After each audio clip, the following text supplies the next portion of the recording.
जय माता साबरी। स्वागत है आप सभी का मेरे YouTube चैनल प्लीज शक्ति में। आज मैं आप सभी के लिए साबर मंत्रों के खजाने से एक शक्ति रूपी हीरा आप लोगों के लिए प्रस्तुत कर रहा हूँ।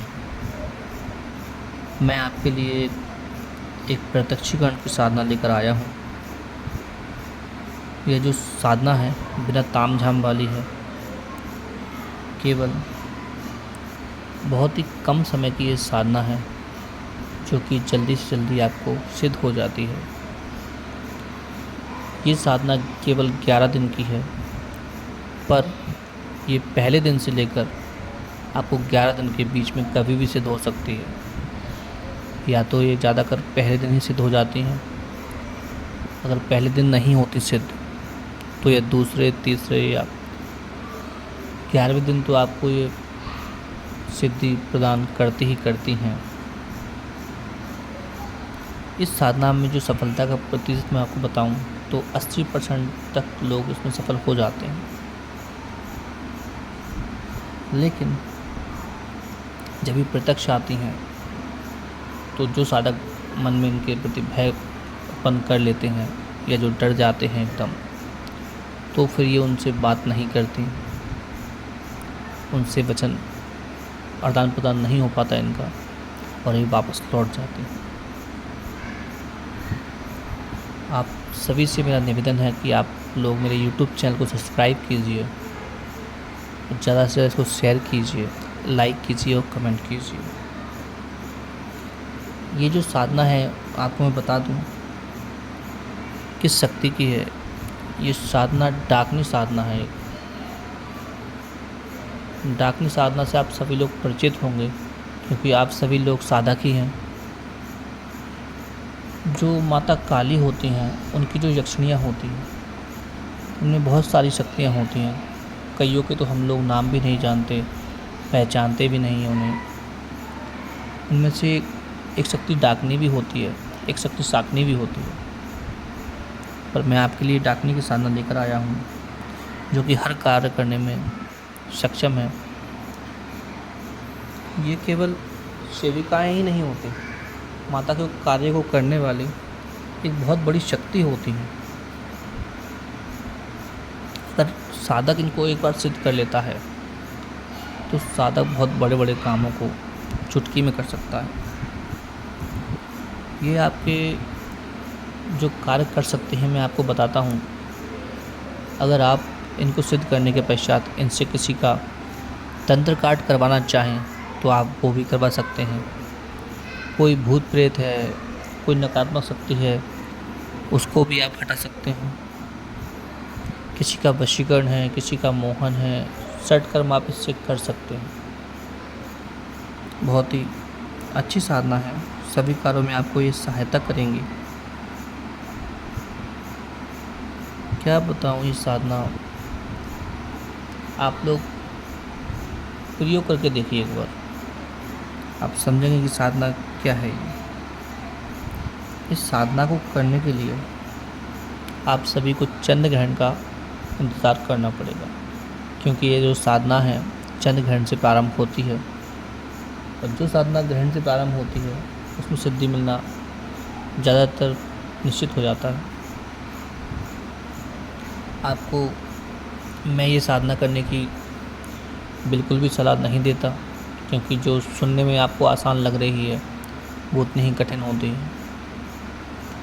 इस साधना को करते समय अगर आपको कोई हानि होती है तो मैं या मेरा चैनल इसकी कोई जवाबदारी नहीं लेता है। मैं केवल ये आपको जानकारी के लिए साधना बता रहा हूँ। आप लोग स्वयं अपने विवेक से, अपनी जिम्मेदारी से ये साधना करें।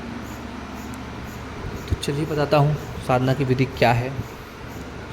चंद्र ग्रहण वाली रात में आपको किसी चौराहे पे जाना है या फिर किसी एकांत स्थान पर या शमशान में, जो आपको सही लगे आपकी सुविधा के अनुसार, वहाँ पे आपको जाना है। और जो गाय का गोबर होता है उस गोबर से आपको गीला करके उसको एक चौका लगाना है अपने सामने। ज़्यादा बड़ा नहीं, 3 या 4 फुट का चौका आप लगा लेंगे। वहाँ पर फिर आप घी का दीपक जलाएंगे और कुछ धूप जो आप साथ में ले जाएंगे उसको जलाएंगे। सुगंधित वातावरण करने के पश्चात अपना आसन लगाएंगे आप। साथ में आपको थोड़ा सा मांस और शराब और एक पात्र में किसी भी बर्तन में आपको जल लेके जाना है। उस जो माला लेके जाएंगे या तो हकीकी ले सकते हैं आप या रुद्राक्ष की ले सकते हैं। अगर कोई माला है नहीं तो आप अपने हाथों पे भी इसका जाप कर सकते हैं। जब आप चौका लगा लेंगे, धूप जला लेंगे, दीपक लगाने के पश्चात आसन लगाकर सबसे पहले आप आसन बंधन करेंगे अपना। उसके बाद आप शरीर बंधन करेंगे अपना। शरीर बंधन करने के पश्चात में आप रिंगण मंत्र, जो घेरा मंत्र आपको आता है, सिद्ध किया हुआ आपने, उसको आप लगाएंगे। 6 फीट के अंदर या 5 फीट के अंदर, जितना भी आपको सुविधा लगे। या तो आप चाकू से लगाइए या फिर आप जल से लगाइए, ये आपको बहुत आवश्यक है। ठीक है। ये लगाने के पश्चात फिर आप इसको 2 विधि से कर सकते हैं। या तो फिर आप इसको 1 माला कीजिए या आप इसको 3 या 5 माला कीजिए। अब इसमें अंतर क्या है मैं बताता हूँ आपको। आपको अगर 1 माला जाप प्रतिदिन करना है तो आपको एक पैर से खड़े होकर आपको इस मंत्र का जाप करना पड़ेगा। एक पैर से खड़े होकर 108 मंत्र पढ़ेंगे तो ये पहला दिन की साधना आपको कंप्लीट हो जाएगी। लेकिन अगर आप बैठ के साधना करते हैं तो आपको 3 या 5 माला प्रतिदिन करना होगा। ठीक है। ज़्यादातर इसमें आप खड़े होकर करेंगे अगर 1 माला तो आपको जल्दी सिद्धि प्राप्त होगी। ठीक है। अब बताता हूँ इसका आगे अनुभव क्या होगा इसमें। सब सुरक्षा मंत्र और घेरा लगाने के पश्चात फिर आप गणेश मंत्र का जाप करेंगे, चाहे तो 11 बार या 21 बार। और फिर उसके पश्चात आप गुरु मंत्र का जाप करेंगे 1 माला। जाप करने के पश्चात गुरु मंत्र का फिर आप जो मूल मंत्र है हमारा डाकनी का, उसको आप जाप करेंगे। पहले आप मंत्र को याद कर लेंगे, पक्का जुबान पे आपको रट जाए, उसके बाद ही आप साधना करें। क्योंकि अगर आप वहाँ पर मंत्र भूल जाएंगे तो आपको खतरा भी हो सकता है। इसलिए आप मंत्र को पहले याद कीजिए, कंठस्थ करने के पश्चात ही आप साधना करने जाएं। मूल मंत्र भी आपको 108 बार, अगर आप एक पैर से खड़े हुए कर रहे हैं या फिर आप बैठकर कर रहे हैं तो 3 माला या 5 माला निकालिए। इसके बीच में ही आपको कुछ दृश्य दिखते हैं या परछाई रूप में डाकनी आती है तो आपको उनसे बात बिल्कुल नहीं करना है। और ख़ास बात, आपको डरना बिल्कुल भी नहीं है। अपने मन के अंदर भी आपको भय लेकर नहीं आना है। कि आप डरेंगे तो अगर वो प्रत्यक्ष भी आएंगी तो फिर आपसे बात नहीं कर पाएंगे, ना ही आपसे वो बात करेंगे। अगर पहले दिन ही आपको लगता है कि वो हाँ परछाई रूप में नहीं है, प्रत्यक्ष आ चुकी हैं, तो जल का जो पात्र आप साथ में लेके गए हैं उनसे आप उनको जल देंगे। जल को अर्घ के रूप में देंगे आप धार बांधते हुए, तो वो प्रसन्न होंगी और आपसे स्वयं ही बात करेंगी। चाहे वो पहले दिन आए या 11वें दिन आए या 7वें या 5वें दिन आए, बात उन्हीं को पहले करना है, आप बिल्कुल नहीं बोलेंगे। आप बिना डरे उनसे बात कीजिए। जब आप उनसे वचन ले लें अपने, जो अपनी शर्तें आप रखेंगे उन्हीं शर्तों को आप माने। वचन लेने के पश्चात जब वो भोग के लिए बोलें या वो ना बोलें, फिर भी आप मांस और मैदा का भोग उनको देंगे, अर्पण करेंगे, तो प्रसन्न होकर आपको वरदान देंगे और सभी कार्यों में आपकी सहायता करेंगे। ये पक्का। इस तरीके से आपको ये डाकने की सिद्धि हो जाएगी। फिर भी मैं बोलता हूँ कि इस तरीके की साधनाएं आपको नहीं करनी चाहिए, क्योंकि सभी साधनाएं करने के लिए बनाई गई हैं।